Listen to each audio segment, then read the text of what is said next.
Sabi dito, no? Ito, syempre, wala tayong magagawa kundi magbigay ng good news. Sabi dito today's challenge, sabi ng ating mahal na Pangulo, today's challenge may not mirror those of yesterday, but they test us in much the same way. Among this is the enduring geopolitical tension that we are observing in the Middle East. In moments like this, the government will do everything that is possible to cushion the impact and safeguard the welfare of our people. April 9, 2026, coming from, pagka yan ang sinabi ng ating mahal na Pangulo. Alam nyo, it's really sad na marami ang tila nagtatanong pa rin kung ano ba ginagawa ng ating mahal na Pangulo. In spite na marami na tayong diniscuss dito na ginawa, no? Nasa 354 na yung ginawa ng ating mahal na Pangulo kasama ng kanyang mga administrasyon. I'm trying to exaggerate pero para sa akin, and I believe para dun sa mga ating taga-subaybay dito, mga mandirigma at lahat, naniniwala ako na alam nyo na ang ating pamahalaan ay maraming ginagawa. Lahat ng mga discussion natin fresh, pagkagawa pa lang ng ating mahal Pangulo, inuulat na natin dito. Hindi para purinsya, kundi para ipakita sa ating mga kababayan na ang ating pamahalaan na may ginagawa. So itong topic natin ngayon, sa gitna ng gulo sa mundo, bakit kailangan magsalita ng ating mahal na Pangulo? Alam nyo kasi minsan hindi sapat na may ginagawa ang gobyerno eh. 'Di ba? Kailangan din ito yung marinig ng tao. Kasi sa panahon ng krisis, hindi lang aksyon ang mahalaga, kundi ang kumpiyansa. Kumpiyansa na maramdaman ng mga tao. At dito pumapasok ang papel ng leader. Hindi lang gumagalaw, kundi nagsasalita din. Si PBBM, ang ating mahal na Pangulo, nagbibigay siya ng direksyon at assurance sa publiko. Yan yung silbi ng speech niya. Tapos syempre yung mga government agency implements ng mga hakbang para protektahan ang mga mamamayan ng ating bansa. Habang patuloy yung tensyon dyan sa Middle East, anyways, good news kasi I think it was yesterday when we heard the news about Donald Trump agreeing with the ceasefire for 2 weeks, and I think they're gonna be having a discussion this coming Friday, tomorrow. I mean, to finalize. Pero hopefully, sana tapos na. 'Di ba? Sana maging tapos na. Para at least yung pagdurusa natin tsaka ng mga kababayan natin matapos na, makabalik na tayo ulit. 'Di ba? Kasi yung international situation sa Middle East, external pressure na pwedeng makaapekto sa bansa. Yung mga mamamayan nating Pilipino, yan nangangailangan ng clarity at stability sa gitna ng uncertainty. Kaya kailangan ng ating pamahalaan na hindi lang kilos, kailangan iparating sa atin. 'Di ba? Wait lang, bakit walang Ang dami nating, walang nagko-comment dyan sa kabila.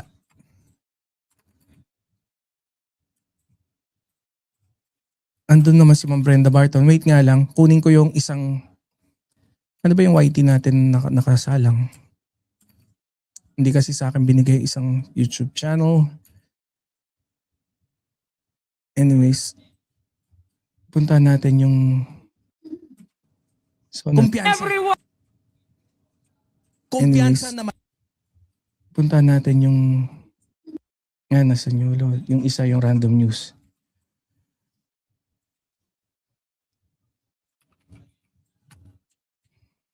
Nyolo random news, okay?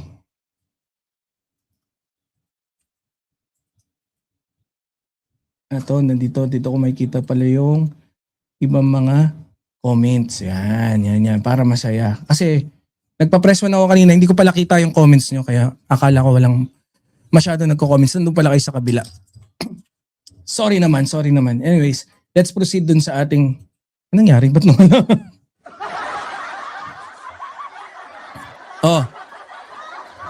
Ano yung dating gawi dito? Boss J.M. Martinez, shoutout. Dating gawi, pag may crisis, tahimik ang leader.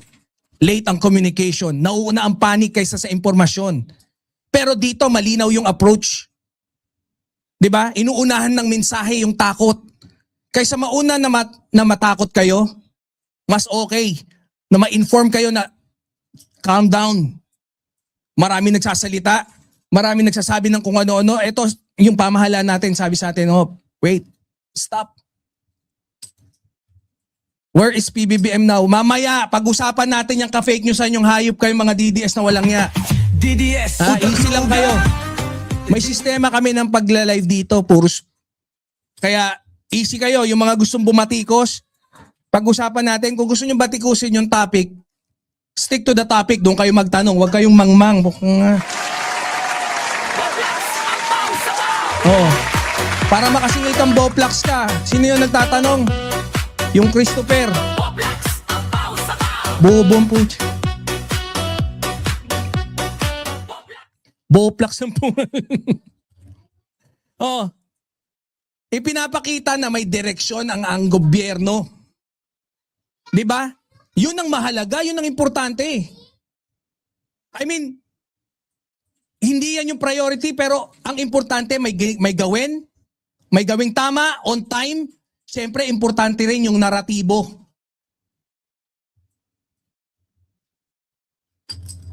Yung perception ng tao. Makita nila na may ginagawa ang tao. Malaman nila through information, Ma'am Bengay, na may ginagawa yung pamahalaan natin. Hindi ito simpleng speech lang. Ito ay pagkontrol ng narrative bago pa ito ma-hijack ng panic at fake news. Yan. Kaya ang ating pamahalaan na nagbibigay ng assurance sa atin through the speech of the President.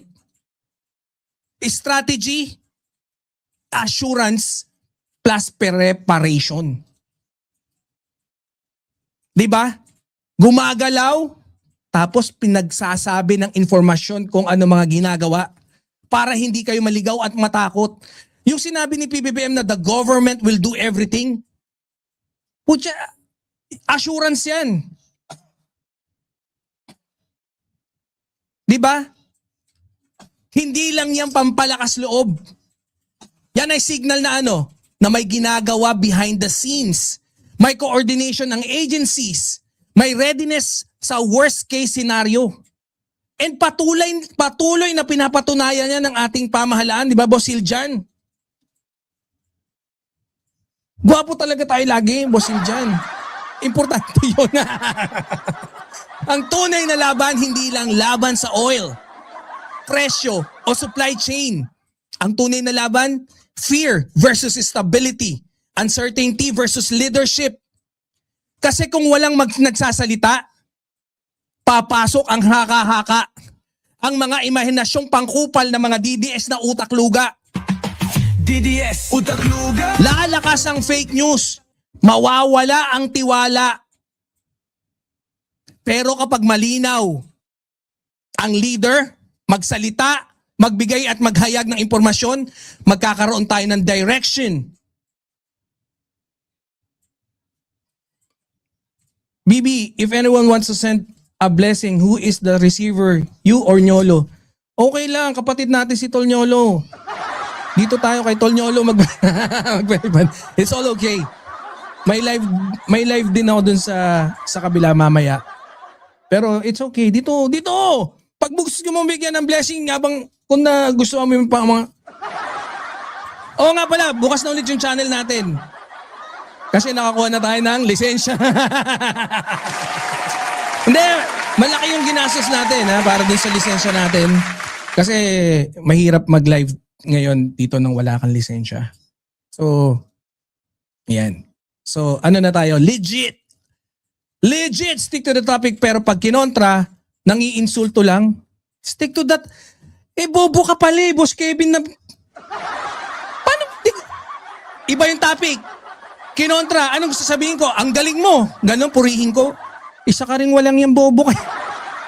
Mamaya pag-usapan natin lahat ng mga hinanaing nyo pag gusto nyo. Or after nung topic na to, after I discuss, merong portion na kung saan tatanggap ako ng mga tanong ng mga bobo. Kunyari, bobo ka, tapos magtatanong ka, easy ka lang. Masasagot yung mga tanong mong pangkupal.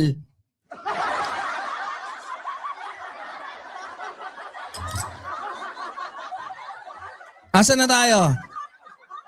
Haka-haka, fake news, mawawalan ng tiwala. Marami magtatanong kung may ginagawa ba yung gobyerno.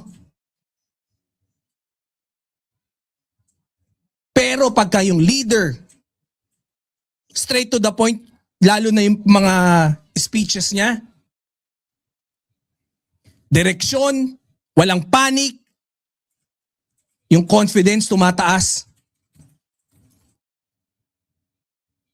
Yun. Kaya yung speech, always important. Kaya importante yung speech na ganito eh. Lalo na sa panahon ng global tension. Marami ang nag-hijack na fake news. Marami ang nagustong mag-panic. Nakakalungkot. Bakit? Bakit nakakalungkot? Kasi kapwa natin mamamayan yung mga nag-i-imply ng takot, ng panic. Bastos ka din magsalita, bakit andyan ka kay Nyolo? Eh ano naman, siga nga ako eh. Tanong mo kay Nyolo, siga ako. Di ba tol Nyolo? Walang nga kayo mga tanong yung pambetlog ha. Mamaya! Oh. Hindi ito para sa politika. Yung pagsalita, yung pag-speech ni PBBM, ito ay para sa psychology ng publiko. Kasi kahit gaano ka kagaling mag-manage ng crisis, kung hindi alam ng tao yung mga nangyayari, posibleng mapalitan yung naratibo.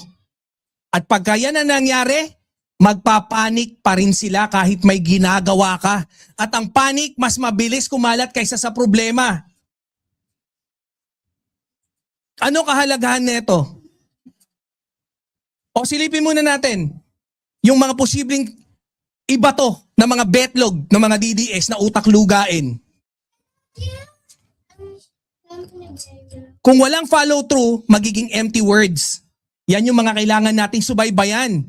Posibleng ma-interpret ng crisis as PR move, which is not. Dahil kita nating may ginagawa yung ating Pangulo. Di ba, Boss Tato? Ma'am Yulisio? Ate Tiger Eyes? Mataas ang expectation na nililikha sa publiko. Ha? Pero, dapat piliting abutin kasi nag-set ng standards yung ating pamahalaan. Kailangan tuloy-tuloy ang updates para credible.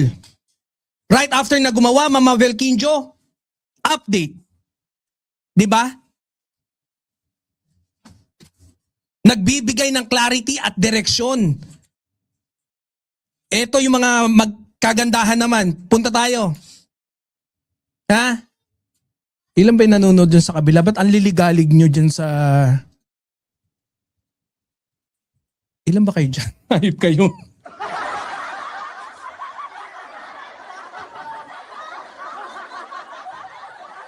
Kutya, 30 lang kayo, ingay nyo.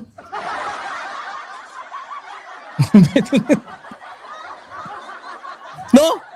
Iingay? Hayop? Nagbibigay ng clarity at direksyon yung mga gantong speeches. Nakakabawas ng panic at speculation. Pinapakita ang presence ng leadership. Nakakatulong sa economic confidence. Pinipigilan ang fake news bago pa lumala ang utak at tama sa mga DDS na utak luga. DDS, utak luga. DDS, tanga-tanga. DDS, utak luga. Sa panahon ng krisis, hindi sapat na may plano ang gobyerno. Totoo yan, kailangan maramdaman ng tao may leader na hawak ang manibela. At minsan isang malinaw na salita. Yan yung unang hakbang para maiwasan ang kaguluhan. Para hindi ma-steer up yung mga fake news. Kagaya ng pagpapalaganap na kunyari may sakit yung ating Pangulo, bobo! Yan yung ano eh, I know, you know, I had a good discussion with Billy RT yesterday sa channel niya. And magaganda yung mga questions and good questions deserves good answer. Kaya panoorin nyo yung live namin doon. Kung sa akin talaga importante, mabilis ang kilos ng pamahalaan pagka may krisis na ganito, mabilis ang kilos. Tama yung ginagawa and syempre kailangan control yung narrative. Dahil pag wala dyan kahit isa or something is missing, mahihirapan tayo. Kung accurate nga ginagawa mo, naunahan ka naman sa pag-claim ng mga naratibo na kailangan meron ng krisis sa langis. Magsasara, may mga fake news na sa April 20 may energy chuchu closure, something. 'Di ba? Kailangan control mo pa rin yung naratibo during the crisis kasi unfortunately marami talagang mga kapwa nating Filipino ang nagtatanim ng mga fake news para matakot yung mga tao, para ma-win nila yung naratibo. It's so sad, no? Ma-win nila yung naratibo, makapag-imply sila ng takot, makontrol nila yung naratibo, mapatunayan nilang tama yung sinasabi nila. Bobo kayo, hayop kayo. Etong crisis na to, this is bigger than us, bigger than political spectrum. Bigger than red, yellow, green, pink, or whatever color ng politika. Bigger than us. Ito yung time na dapat magkakasama tayo, kupal kayo, hayop kayo eh. Pero enough of that. Proceed na tayo sa atin. Good news nga dapat to eh.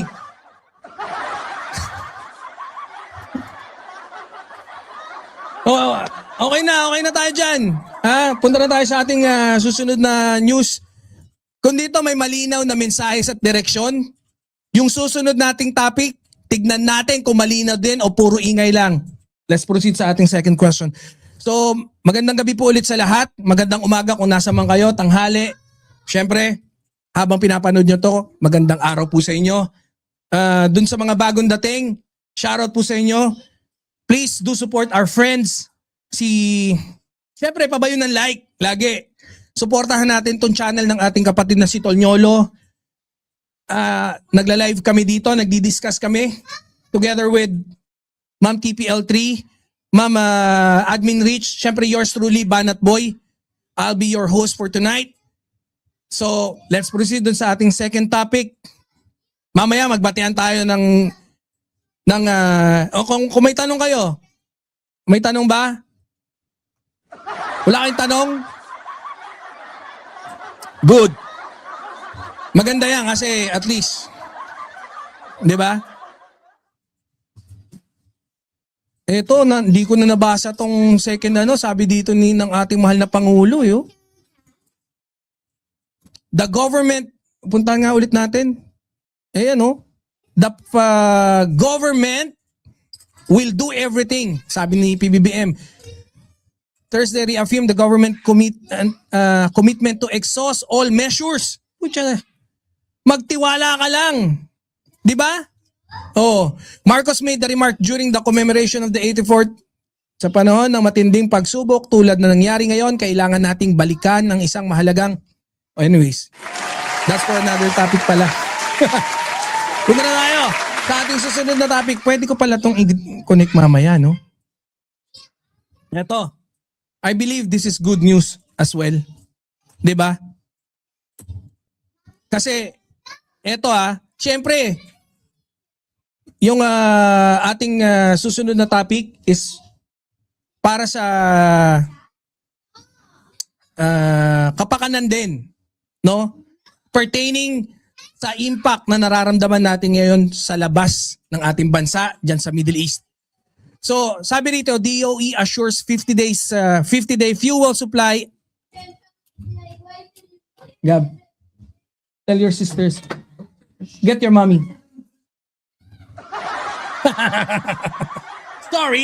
Sorry guys. Sorry kids. Nagla-live ako eh. Anyways, sabi rito So meron na tayong kasiguraduhan na 50 araw, 50 araw ng langis supply. Tapos may parating pa dyan. Naniniwala ako, tatlo yan eh. O 900,000 na yung barrels delivered, strengthened buffer stocks. If yung 900,000 barrels, hinati yan, hinati-hati. Hinati-hati yan. Hindi yan. Ito sabi rito, basahin natin. There is no immediate shortage to worry about as fuel supply remains steady despite global uncertainty. The Department of Energy Philippines maintained that the country has about 50 days of fuel available across key products.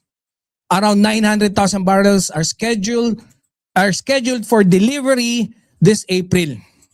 So, panalo tayo dyan. Sabi rito, with gasoline about 57 days and diesel at around 47 days, sabi yan ng DOE. So, ito, isa to sa mga kilos ng ating pamahalaan para masigurado na hindi lalala yung mga nararamdaman nyong pagmahal ng bilihin dyan sa Pilipinas. Ito, asan yung isang picture para mas maganda? So, hindi ubusan, kundi palakasan. Pinas, may 50-day fuel. Panic o prepared? Para at least makita natin yung ibang mga silip ng ating mga kapatid na kritik. Yung talagang kritika, hindi yung kupal ng mga DDS. DDS. Pwede nyo naman usugin eh. Ako talaga. Di ba, kagaya niyan? Hindi ako kontento kay Ombudsman Boying.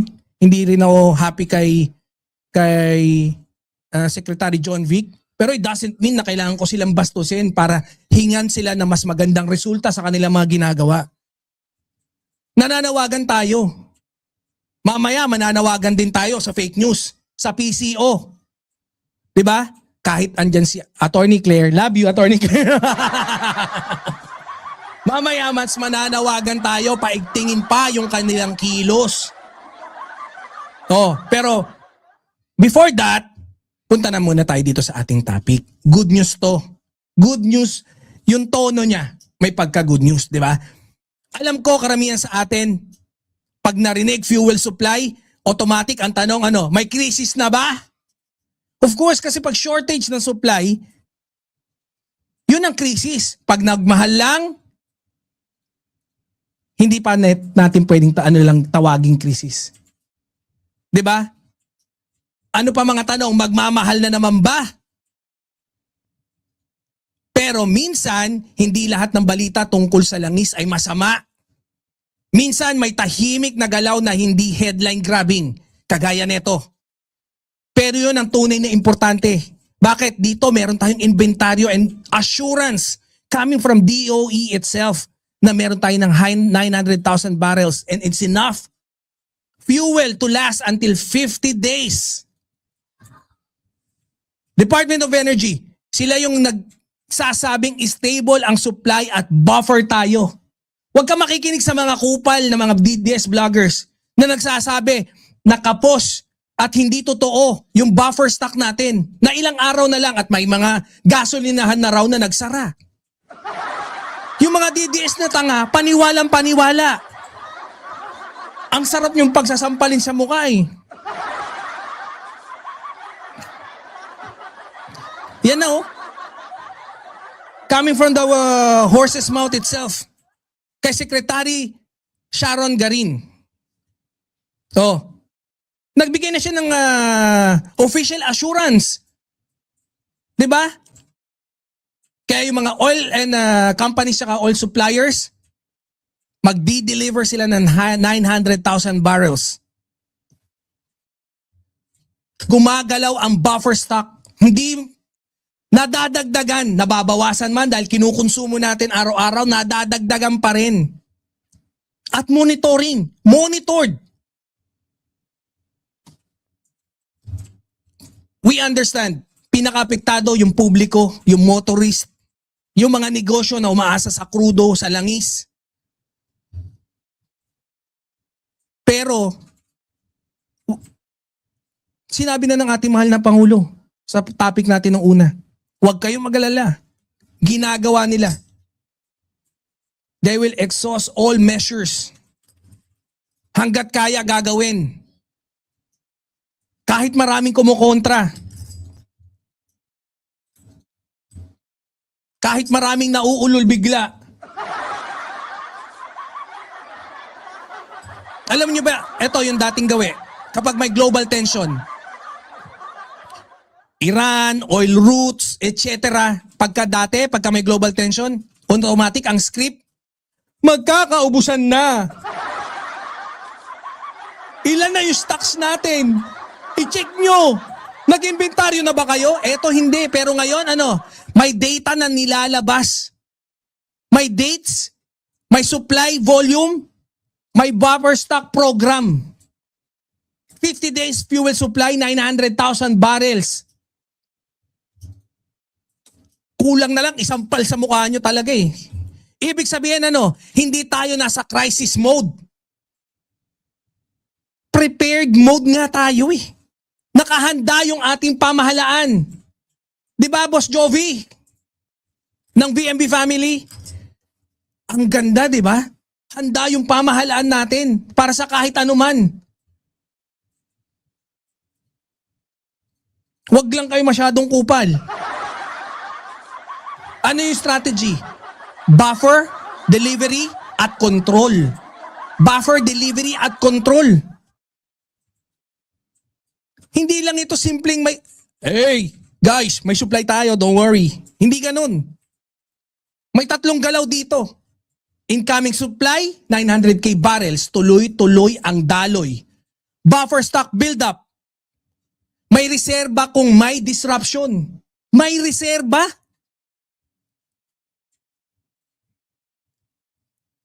Monitoring and anti-hoarding. Control sa panic at presyo. Monitoring and anti-hoarding. Pucha, meron tayong uplift na programa. Kaya yung mga daldal na hindi naman nakikinig ng press briefing at saka press conference at saka mga statements ng ating mahal na Pangulo, pucha, ligaw kayo. Huwag kayong nanonood ng mga betlog na mga vloggers. Kagaya ni Harry Roque, fugitive. Yun ang pakikinggan nyo. Kagaya ni Kabayo, na sobrang mapanira sa pamahalaan. Yan yung hindi nakikita ng karamihan eh. Pero ito yung dahilan, bakit hindi tayo basta-basta natitinag. Whole of the government approach.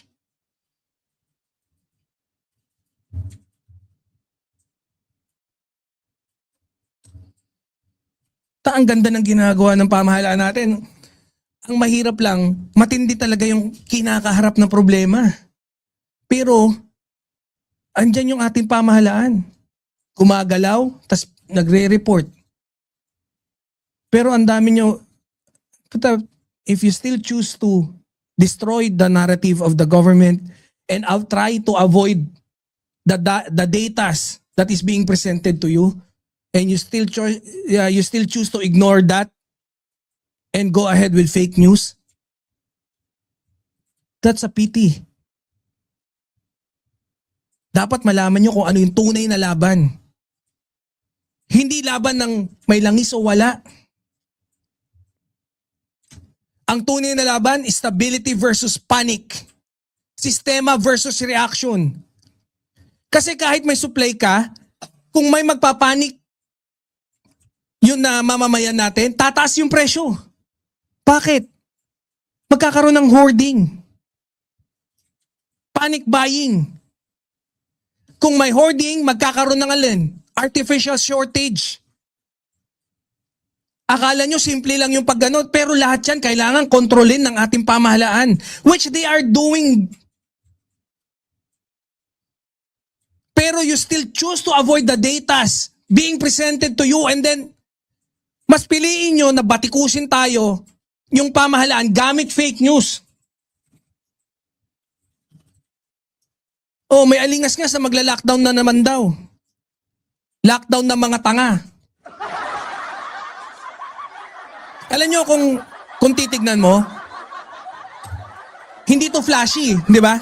May 50, scroll up ka na kagad eh. Hindi flashy na good news. Parang walang kwentang good news, di ba? Walang ribbon cutting, walang malaking announcement, walang press conference. Pero ito yung tipong balita na dapat pinapansin. May supply, may incoming, may sistema, natatanggap ng supply. At higit sa lahat, hindi reactive ang galaw, kundi proactive. Putya, saan galing yung bintang nyo na hindi proactive yung pamahalaan natin? If this is not proactive, pakidefine yung proactive.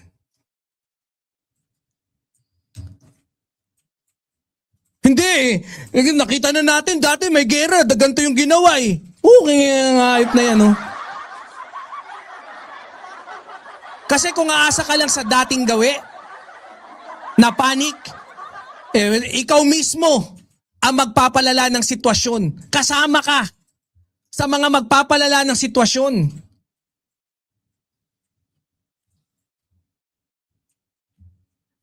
Ano kagandahan nito?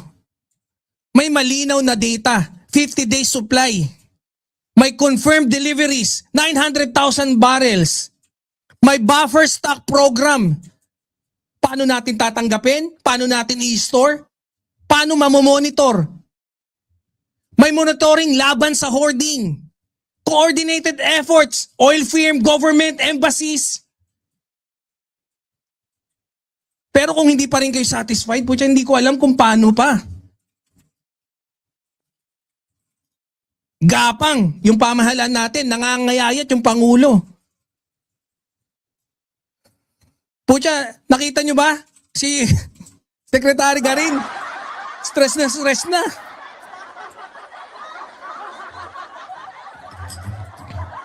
Pero, tanggap niya yung challenge on hand. Ano yung mga posibleng maging senaryo na pangit? Limited storage capacity. Yan kasi. Kaya nga, planong palakihin ng ating pamahalaan yung storage capacity natin. 60 days max lang eh. Around 60 days max lang. Kaya ang maganda naman dyan, marami mga LGUs or mga na nagre-recommend, pwede mo nyong gawing supply buffer or stock storage para tumaas yung capacity natin. Marami mga open field sa Bataan, sa Batangas, sa Bulacan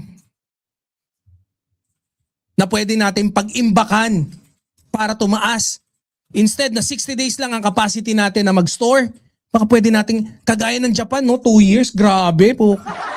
Kahit mag-gera kayo ng 1 taon dyan, wala kaming pake, parang ganun eh. Diba? Isa pa, dependent pa rin tayo sa global supply chain. Whatever we do, kahit anong gawin natin, depende pa rin eh. We are dependent. Not until we reach kahit magkaroon tayo ng pakonti-konting langis na sarili nating source. Ganun pa rin. Dependent pa rin tayo sa world price ng langis. Ano pa posibleng pangit na maging ano niyan? Posibleng price volatility. Kahit may supply. Posible yun.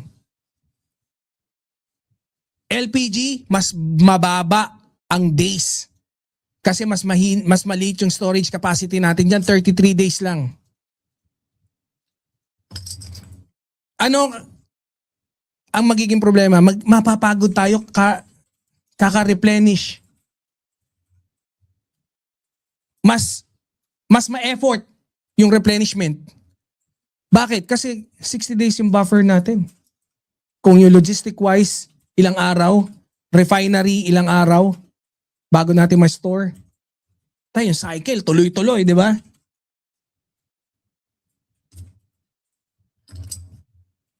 Pero huwag kayong mag-alala kasi yung una nating good news, okay na eh.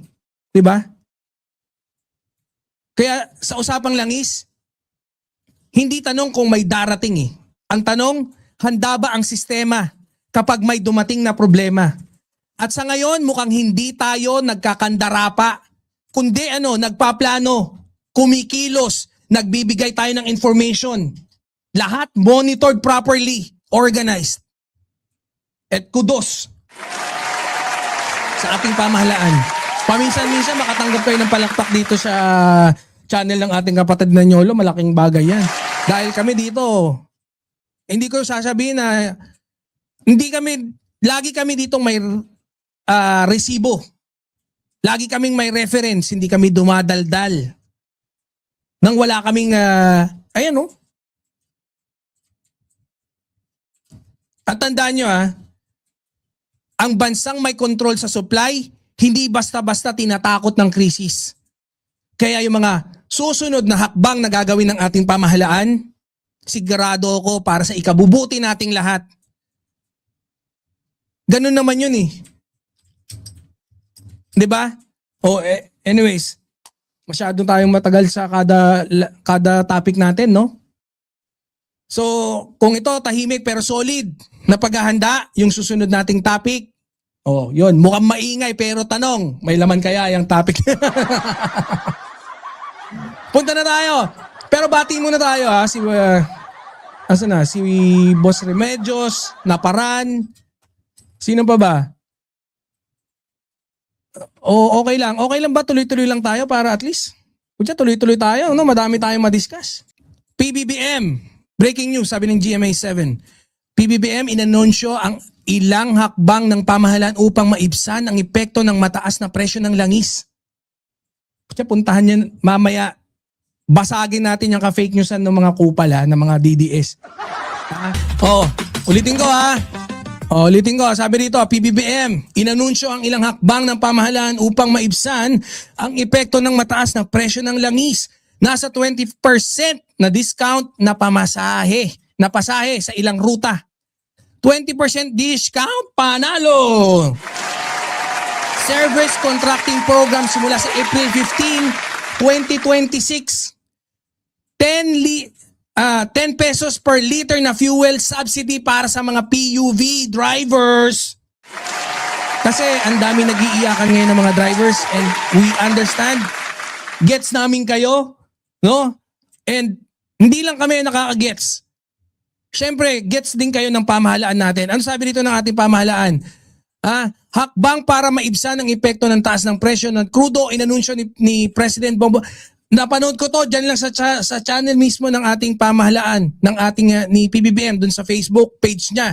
Sabi dito, inanunsyo ni President Bongbong Marcos na magpapatupad ang Departamento ng Transportation ng Service Contracting Program simula April 15 sa ilalim ng naturang programa. Babayaran ng pamahalaan ang mga operator at driver ng mula 40 hanggang 100 pesos kada kilometro. Kung maka 30 kilometers ka, 3,000. Di ba? Hindi ka pa happy nun? Yun yung mga... Ayon sa Pangulo ay pupatupad dito sa off-peak hours upang makatiyak na may masakyan ang publiko kahit hindi rush hours. Magpapatupad din ang 10 pesos kada litro na fuel subsidy para sa public utility vehicle na may maximum na 150 liters kada linggo sa loob ng 3 buwan. Sisimulan ito ng National Capital Region sa susunod na linggo. Palakpakan. Wait lang. Ano ginagawa ng Pangulo?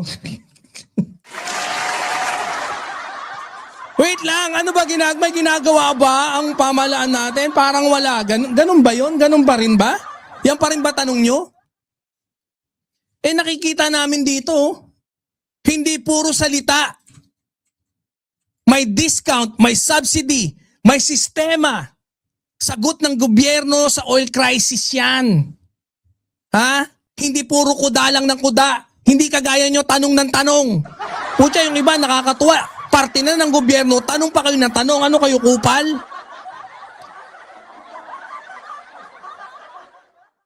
Alam nyo kasi, no? Ang problema, pag may crisis sa langis, 2 bagay ang hinahanap ng tao.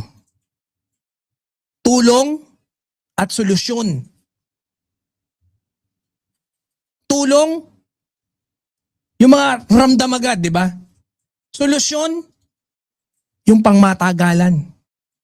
Di ba, Ma'am Ninita Umali?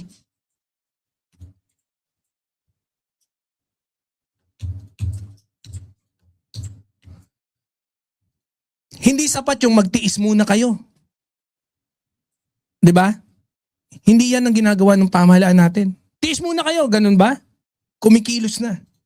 Pero of course, we have to do our part. We have to do our share. Ang tanong lagi, ano ang ginagawa ngayon? At dito may malinaw na sagot yung pamahalaan natin. Ayan, mga programa na kung saan mapapalumanay yung mga impact ng nangyayari sa labas ng ating bansa, dyan sa Middle East.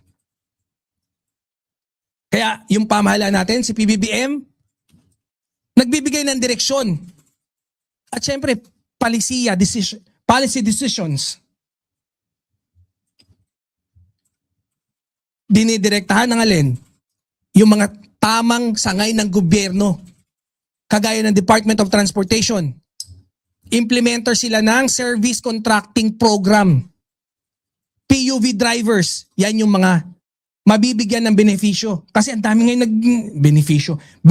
benefits kasi. Taglish. Sila yung direktang tatanggap ng subsidy at support. Yung commuters, makikinabang saan? Sa 20% na discount fare.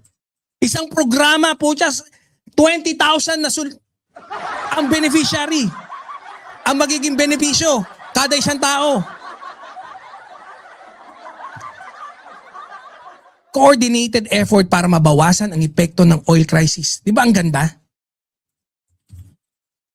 Hanggang dun sa kasuluk-sulukan.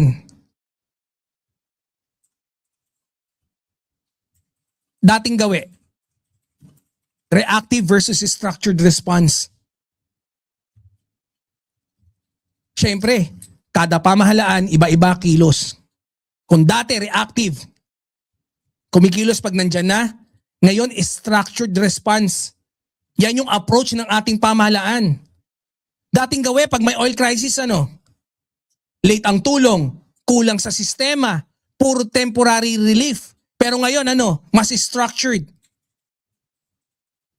Mas structured. Service contracting, sa April 15 magsisimula na. 6 na araw simula ngayon. May 10 pesos. 10 pesos! Bisaya, Komandong. May Bisaya, lumalabas yung pagka-Bisaya ko. Ayop kayo!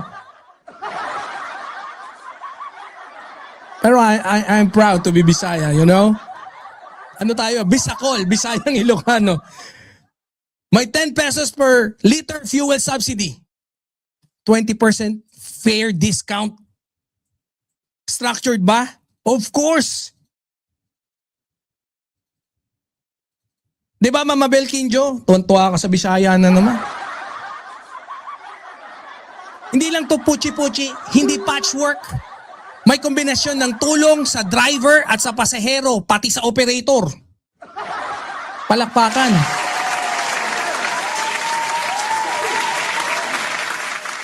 Ano strategy? 2 direksyon ng tulong. Ang galing, di ba? Hitting 2 birds with 1 stone. Or hitting 2 stones with 1 bird.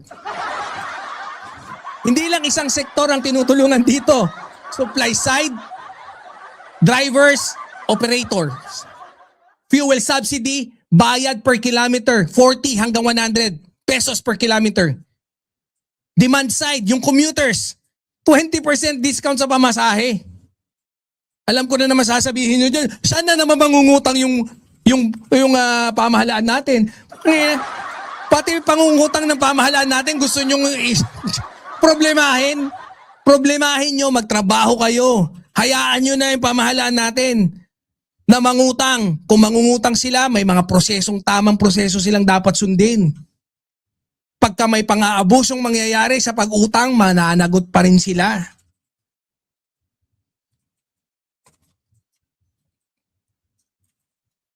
Ano ibig sabihin? It means, hindi lang ina-address ang gastos ng driver, pati bulsa ng pasahero. Pinapakailaman na. Okay na, ito dagdag sa pamasahe mo. Parang gano'n, di ba? Hindi man gano'n, pero hindi direktang gano'n, pero kulang pamasahe mo? O eto!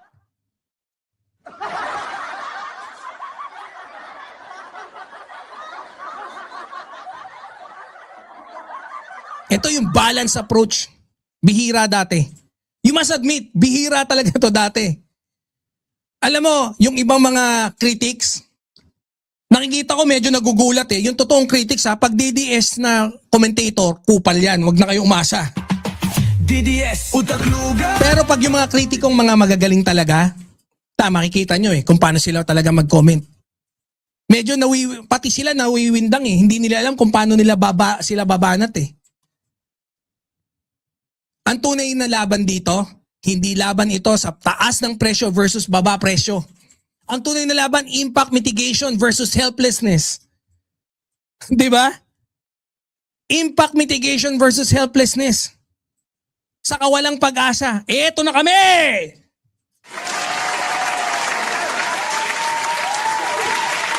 Kasi hindi mo control yung global oil prices, pero control mo kung gaano kasakit ang tama sa tao. Pwede mo yan pababain yung impact, which is yan ang ginagawa ng ating pamahalaan.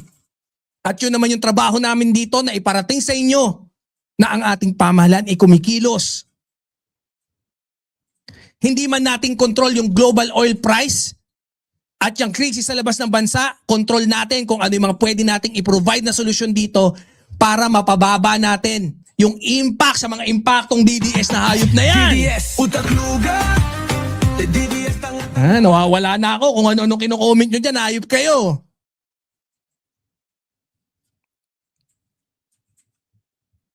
Dito papasok yung role ng gobyerno. Bawasan ang epekto, hindi lang ipasa sa publiko lahat ng impact. Kailangan kumikilos para mapababa yung sakit na posibleng yung maramdaman. Actually, kung pagsasama-samahin mo, 'di ba? May fuel supply sa previous topic natin, may assurance ng presidente sa previous topic din natin. Ngayon, may actual na tulong sa ground. Kaya yung topic natin, yung pagkakasalansan ko, ganun yung pagkakasalansan natin eh. May fuel supply, may assurance ng presidente, ngayon yung actual na tulong diyan sa ground. Ibig sabihin, hindi lang salita, may execution, may datas, may information. At yan ang critical sa crisis. Hindi sapat yung plano lang, kailangan may nararamdaman ng tao sa araw-araw. 'Di ba?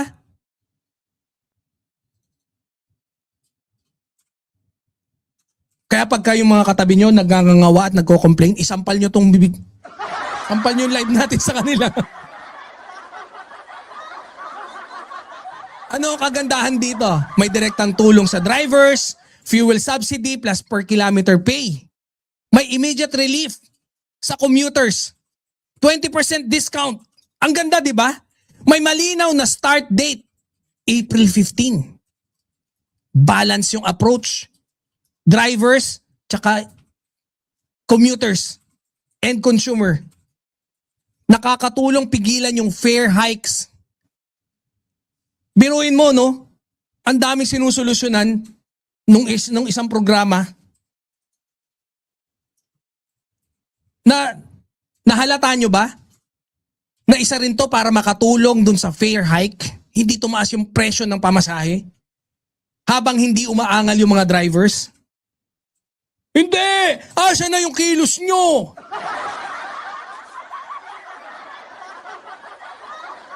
Mga anggulong pwedeng masilip. Unahan na natin sila. Temporary relief lang. Paano kung tatagal yung crisis? May problema tayo ngayon, may solution tayo ngayon. We will cross the bridge when we get there. Kailangan malaking budget para to sustain. Sana naman mangungutang yung pamahalaan natin. Kung yan na yan. Ang dami mong problema mo kung paano pa kakakainin yung pamilya mo. Kung paano ka makakapagbayad ng pamasahe. Pinoprovide na. Ang gusto mong problemahin kung saan kukuha ng utangin?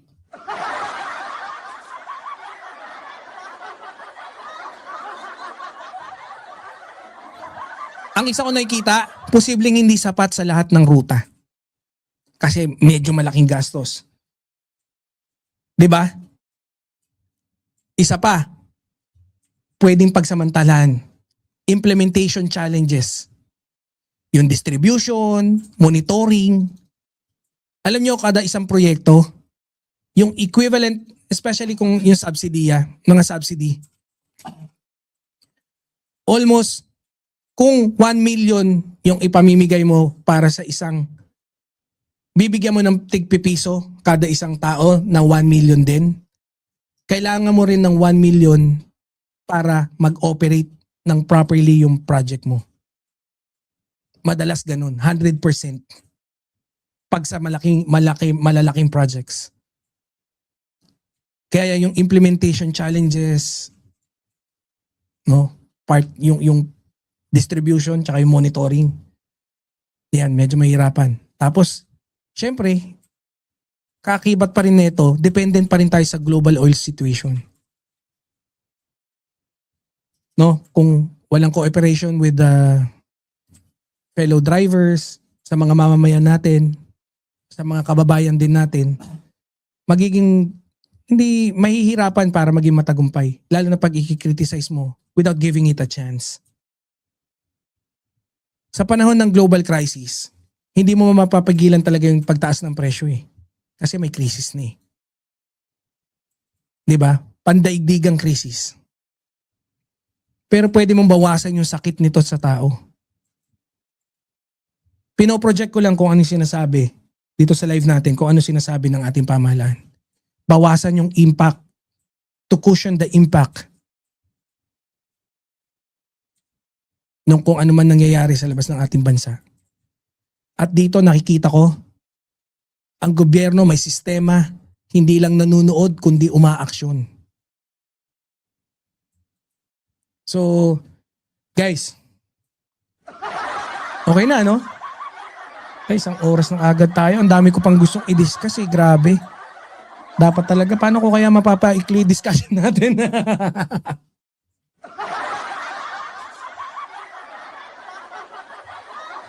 Proceed tayo sa ating susunod na topic. Kaya alam nyo guys, kung dito may konting konkretong tulong naramdam sa bulsa, yung susunod nating topic, tingnan natin kung tulong din.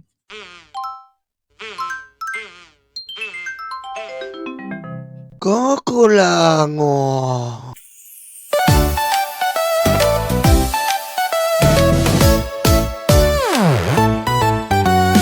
Tangga, tangga, loga, yoga, DDS, DDS. Dating yung white karton, dating yung white karton. Duterte, Duterte. Tangga, tangga, loga, yoga, DDS, DDS. Dating yung white karton, dating yung white karton. Duterte, Duterte. Ayan na sila, ayan na sila. Mailita na peke, mailita na peke. Ayan na sila, ayan na sila. Mailita na peke, mailita na peke.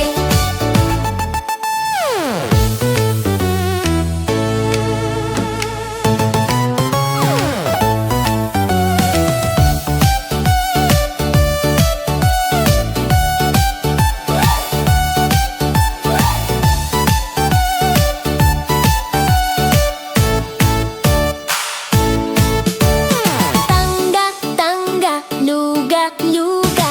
DDS, DDS.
ang DDS.